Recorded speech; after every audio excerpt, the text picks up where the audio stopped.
Kembali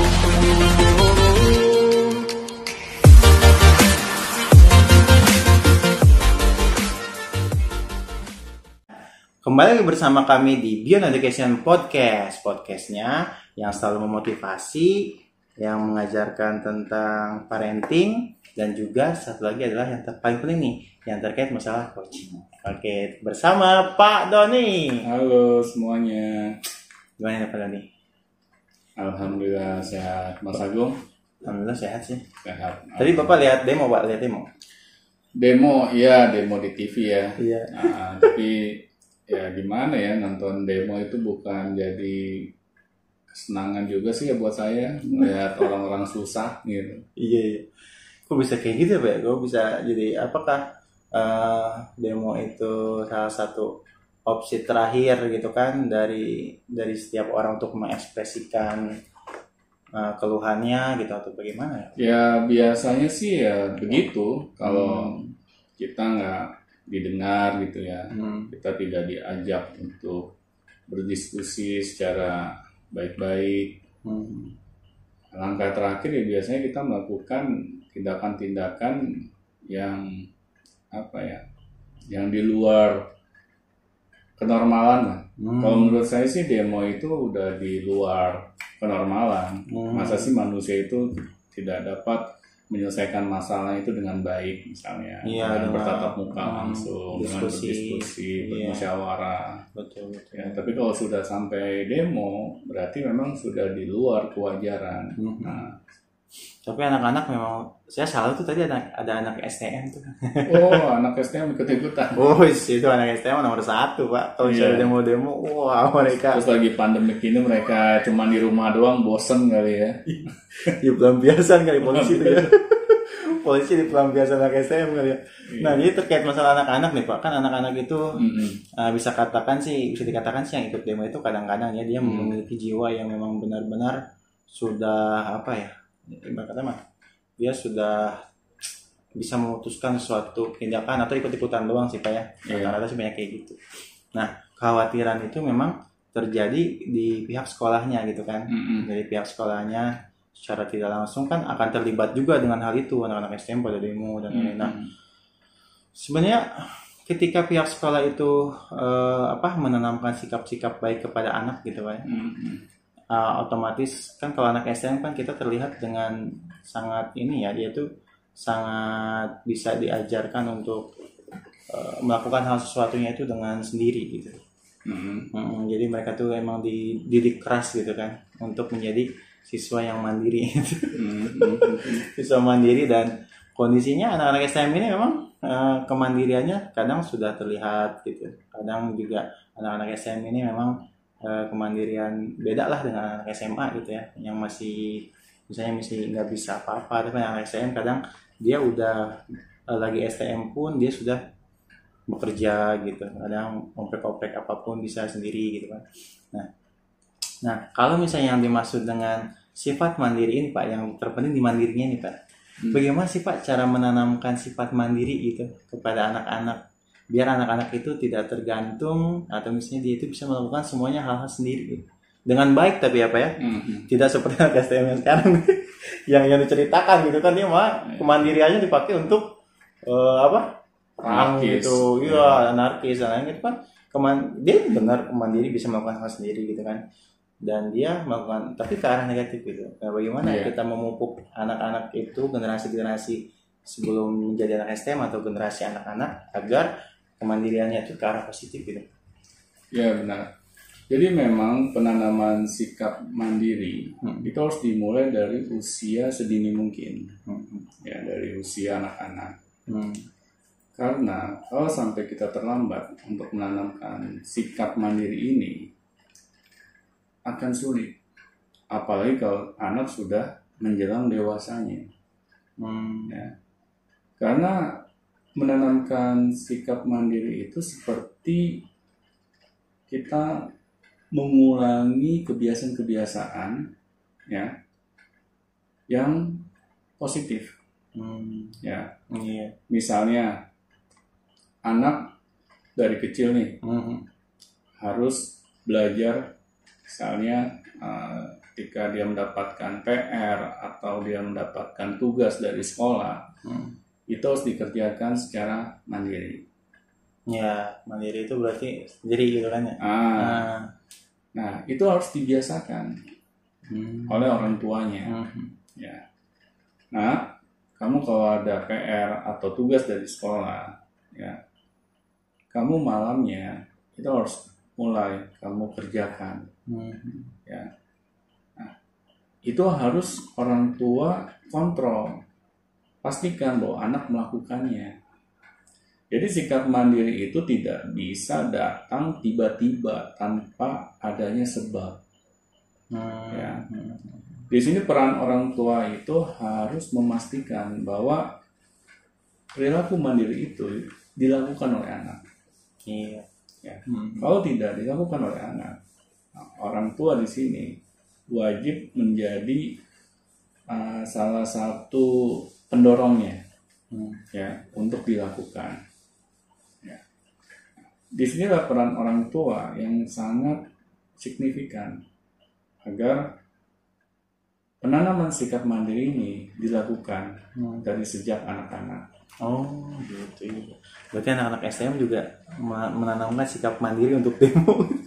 Nah itu beda kalau menurut saya yang kejadian saat ini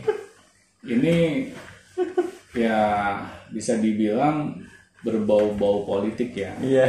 Nah, saya juga nggak menyetujui sih dengan melakukan demo. Karena kalau kita melakukan demo biasanya kecenderungannya jadi anarkis. Betul. Ya. Ada aja orang yang akan dirugikan. Ya kita akan merugikan para pejalan kaki misalnya. Ya, kita merugikan orang yang memakai kendaraan umum misalnya. Iya betul. Macet gitu Pak. Jadi macet gitu. Akhirnya kan mengganggu semuanya. Iya. Ya. Nah, seharusnya memang di sini pemerintah harus membuka keran komunikasi. Ya. Jadi jangan sampai rakyat ingin berkomunikasi dengan pemerintah susah, tapi disulit-sulitkan gitu. Nah, akhirnya jatuhnya ya begini gitu. Iya. Nah, kembali ke mandiri Pak. Kondisinya kalau anak-anak misalnya contoh ingin dibiasakan untuk mandiri kan Pak ya, niatnya contoh. Tapi ada anak itu yang cepat mandiri, ada yang tidak. Nah, kadang kan ada anak itu yang ya misalnya contoh pergi pipis sendiri lah. Ya. Ya pergi pipis sendiri, ada yang memang dia itu punya rasa yang berani atau misalnya mandiri sendiri, ya dia pipis sendiri. Ada yang harus perlu diantar-antar. Nah, bagaimana itu Pak? Misalnya apa yang mempengaruhi itu? Ini Agung membicarakan anak yang berada di dalam satu lingkungan keluarga atau lingkungan keluarga yang berbeda? Sama, misalnya. Yang sama. Kakaknya dulu sama adiknya. Kakaknya belum mandiri-mandiri, adiknya udah misalnya gitu. Kalau saya sih melihatnya bahwa ada perlakuan yang berbeda dari orang tuanya ke anaknya. Itu pasti Pak ya? Pasti. Mungkin yang si A lebih dimanjakan, ya si B nggak dimanjakan. Ya. Akhirnya yang nggak dimanjakan ini lebih cepat mandiri, tapi yang dimanjakan akhirnya jadi lambat kemandiriannya. Nah, padahal anak itu harus ditreatment secara sama, tidak boleh berbeda. Kita tidak boleh misalnya menganaktirikan anak. Iya kan, antara adik kakak misalnya tuh. Iya benar. Kita harus sama. Jangan misalnya kakaknya harus mandiri, adiknya mentang-mentang anak paling bungsu boleh melakukan hal-hal yang seenaknya gitu. Akhirnya orang tua malah mematikan kemandirian adiknya. Nah, apakah orang tua siap gitu? Adiknya sampai dia dewasa sulit menjadi orang yang mandiri. Ya, karena memang orang yang mandiri itu bukan terjadi tiba-tiba gitu. Iya, dari kecil. Tapi itu dipupuk dari usia anak-anak. Karena sulit gitu. Misalnya nih, kita dari kecil tidak diajarkan oleh orang tua kita bangun pagi misalnya, ya, secara ini ya mandiri ya, tanpa harus dibangunkan oleh orang tua ya. Akhirnya ya sampai dewasa kita akan kesulitan bangun pagi. Ya, seharusnya orang tua mengajarkan, nak, penting loh bangun pagi, ya, karena dengan kita bangun pagi kita dapat menghirup udara yang segar, ya, kita dapat beribadah juga kepada Tuhan, ya, kita akan lebih dekat gitu kepada Tuhan. Ya. Terus kita ajarkan misalnya memasang alarm, ya, nanti alarm kamu bunyi, ya, kamu langsung bangun, ya, jangan alarm bunyi kamu matikan lagi terus kamu tidur lagi. Ya. Nah, ajarkan cara bagaimana untuk mandiri. Karena anak ini belum punya database-nya. Beda kita sebagai orang tua yang sudah memiliki database. Ketika dulu kita diajarkan oleh orang tua kita. Ya. Nah, di sini orang tua harus mau mengajari bagaimana sih caranya bersikap mandiri. Berarti konsep antara, kadang kan orang-orang tua tuh memiliki konsep tersendiri ya. Jadi kakaknya itu harus mandiri, adiknya nggak usah. Nah, itu konsep yang salah. Iya, berarti dua-duanya harus diajarkan mandiri ya, Pak ya. Harus. Iya, karena betul. Kita sebagai orang tua kan memiliki keterbatasan umur. Ya, kalau kita dipanggil duluan nih dibandingkan anak kita, ya, oleh Tuhan, nanti yang dapat mengajarkan anak kita mandiri siapa lagi? Kalau orang tuanya sudah tidak ada lagi di dunia, gitu. Nah, apakah kita siap meninggalkan anak-anak yang lemah? Ya, karena anak yang tidak mandiri pasti menjadi anak yang lemah. Karena dia akan ketergantungan dengan orang lain. Betul. Nah, kondisinya kalau misalnya anak itu memang dari dulunya ya Pak, anak itu kan ada aja tuh, misalnya contoh, mah saya ingin berangkat sendiri aja ke sekolah gitu ya. Tapi kata mamanya, nggak boleh. Nggak boleh. Kamu harus naik motor atau naik mobil. Nah, dengan kondisi seperti itu, anak-anak malah orang tua itu mematikan kemandiriannya dia ya gitu ya. Bagaimana Pak kondisinya? Ya itu bisa mematikan, bisa tidak. Bisa mematikan kalau memang anak itu mau pergi ke sekolah. Misalnya ada yang namanya bis sekolah. Ya. Dan itu aman buat si anak. Ya sudah, seharusnya orang tua memberikan izin. Kan sudah ada alat transportasinya, bis sekolah. Dan bis sekolah itu juga aman selama perjalanan menuju ke sekolah. Apalagi yang harus kita khawatirkan. Kecuali tidak ada bis sekolah, anak harus sampai berulang kali naik transportasi gitu. Nah, kalau seperti itu mungkin orang tua ada kekhawatiran, apakah aman nanti di jalan. Ya. Kalau misal orang tua merasa itu tidak aman, ya orang tua boleh menegur anak. Ya, misalnya orang tua memberikan alternatif alat transportasi yang lain. Karena itu tidak aman gitu ya. Kalau yang dipilih anak itu tidak aman misalnya. Nah, itu tidak apa-apa. Berarti kemandirian juga harus dievaluasi lagi ya Pak ya? Iya, jadi kita melatih kemandirian itu harus pakai strategi. Jangan kita asal ya memandirikan anak tanpa kita melihat tumbuh kembangnya. Ya. Bagaimana tuh caranya Pak? Ya kita bisa lihat dari usianya si anak. Misalnya anak SD, dia harus ke sekolah dan ke sekolahnya itu jarak waktunya misalnya lama. Disuruh sendiri.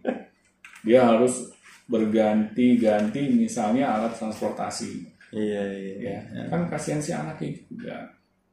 Kalau nanti kenapa di jalan bagaimana? Jadi kita harus ukur gitu. Kita harus ukur sikap kemandirian seperti apa yang kita ingin berikan kepada anak sesuai dengan usianya. Ya, jadi diperhatikan juga itu ya. Itu harus diperhatikan juga. Karena menanamkan sikap mandiri ini itu bertahap sesuai dengan tumbuh kembangnya anak. Ya. Jadi jangan sampai kita menyamakan kakaknya yang tingkat SMA dengan adiknya tingkat SD gitu. Ya, itu pastinya konyol gitu. Karena dari jarak usianya sudah sangat jauh. Ya. Oh, jadi ya harus ada umurnya dan ininya ya, harus ada indikatornya. Nah, kalau misalnya gini Pak, misalnya tolak ukur anak-anak seumuran SD gitu, dari umur 1 sampai 9 tahun ya? Umur berapa? 7 SD itu ya? 7 dong. Iya, sampai 7 ya. tahun sampai 12 tahun. 12 tahun. Itu kira-kira yang dikatakan mandiri itu untuk anak-anak yang seumuran seperti itu apa Pak yang bisa mereka lakukan? Ya misalnya mereka setelah makan cuci piring. Ya cuci piring mereka sendiri. Ya. Itu diajarkan. Ya, atau minimal mengangkat piring bekas makannya itu ke dapur.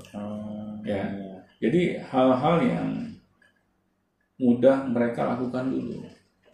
Ya, terus ajarkan anak misalnya sudah mandi sendiri tanpa harus dari SD ya.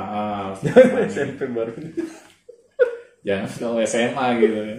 Mandi masih ditemenin, waduh kacau gitu. Iya, kadang ada sih gitu.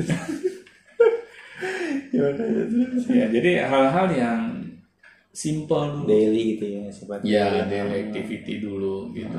Jadi anak juga tidak harus berpikir keras gitu sebelum dia melakukannya. Nah, itu makanya harus disesuaikan dengan usianya, tumbuh kembangnya. Ya. Kalau anak belum paham, ya ajarkan, contohkan. Ya.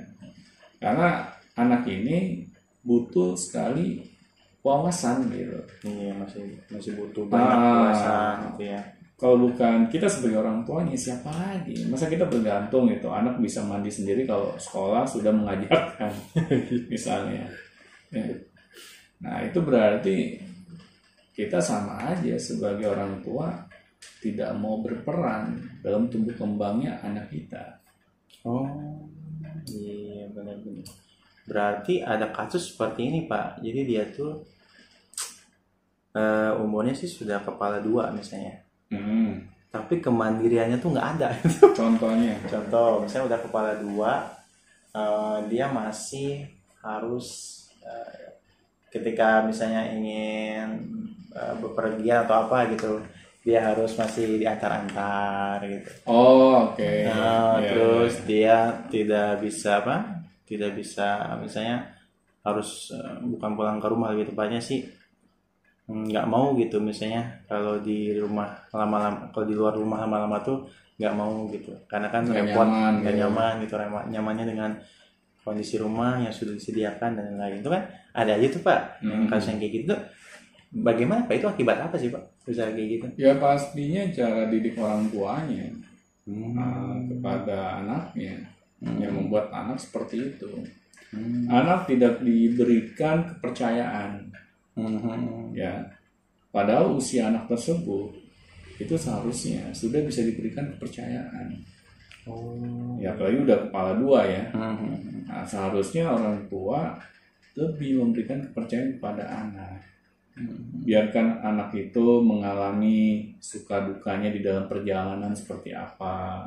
Ya.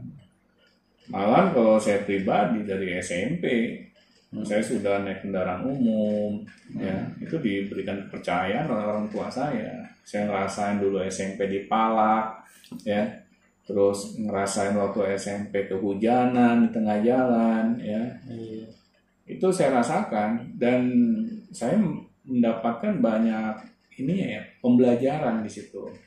Ya, saya akhirnya menjadi berani gitu. Wah, kalau gue dipalak nih, gue harus sikat ke orang gitu. Akhirnya saya berani melawan. Karena saya udah bosan dipalak terus. Gue harus melawan nih gitu kan. Habis banget. Karena nggak ada orang tua saya di situ gitu kan. Iya. Apalagi dulu saya sekolah di daerah Blok M ya. Waduh, daerah Blok M zaman saya sekolah dulu itu bisa dibilang tempat yang rawan gitu. Ya, banyak pemalakan, banyak orang-orang yang tawuran di situ. Nah, bayangin saya usia-usia segitu harus naik bis. orang tua saya tidak mengantarkan gitu. Wah, dari kecil. Dari kecil. Nah, tapi memang beda dengan zaman sekarang. Kalau saya lihat ya, iya, zaman sekarang ini bukan hanya kemalakan atau tawuran saja. Sekarang ada pelecehan seksual, ya. Jadi kalau usia anak-anak itu masih rawan lah kalau menurut saya. Ya, apalagi kalau sampai anak kita nih yang masih usia anak-anak ini dilecehkan gitu. Karena kalau dilecehkan secara seksual itu akan membekas di batinnya anak. Ya. Nah, ini yang jangan sampai terjadi kepada anak kita. Ya, makanya kita lihat dulu usia anak kita nih. Beda gitu zaman dulu saya sekolah sama zaman sekarang gitu. Ya, jadi jangan sampai orang tua mentang-mentang ingin mengajarkan kemandirian ke anak, kita tidak melihat situasi dan kondisinya. Dulu ayah sama bunda ke sekolah dari SMP naik bis, ya, nggak pernah ngeluh. Iya. Banding-bandingkan gitu. Kamu juga harus sama. Waduh, kita lihat dulu situasi dan kondisi saat ini seperti apa. Aman nggak buat anak kita? Ya, kita tidak bisa gitu mengajarkan kemandirian yang sama persis seperti ketika kita diajarkan oleh orang tua kita dulunya. Ya, karena zaman berubah. Ya, makanya Nabi aja kan pernah bilang, didiklah anak sesuai dengan zamannya, bukan zaman orang tuanya, zaman anak kita gitu. Ya, betul. Ya makanya kita harus menanamkan kemandirian itu harus dengan strategi. Iya. Jadi bukan asal-asalan. Iya, dengan strategi. Jadi jangan sampai kemandirian itu tidak tertanam terus sampai tua juga tetap aja gitu ya kurang mandiri gitu ya. Iya, karena memang manusia kan pastinya dalam kehidupan itu harus melakukan sesuatunya itu secara mandiri suatu saat nanti. Ya, orang tua tidak bisa terus mendampingi anaknya. Betul. Ya, kita sebagai orang tua sadar anak kita pada suatu saat nanti dia harus hidup di atas kakinya dia sendiri. Ya, nah ayo dari kecil anak-anak ditanamkan bagaimana ya melakukan sikap mandiri.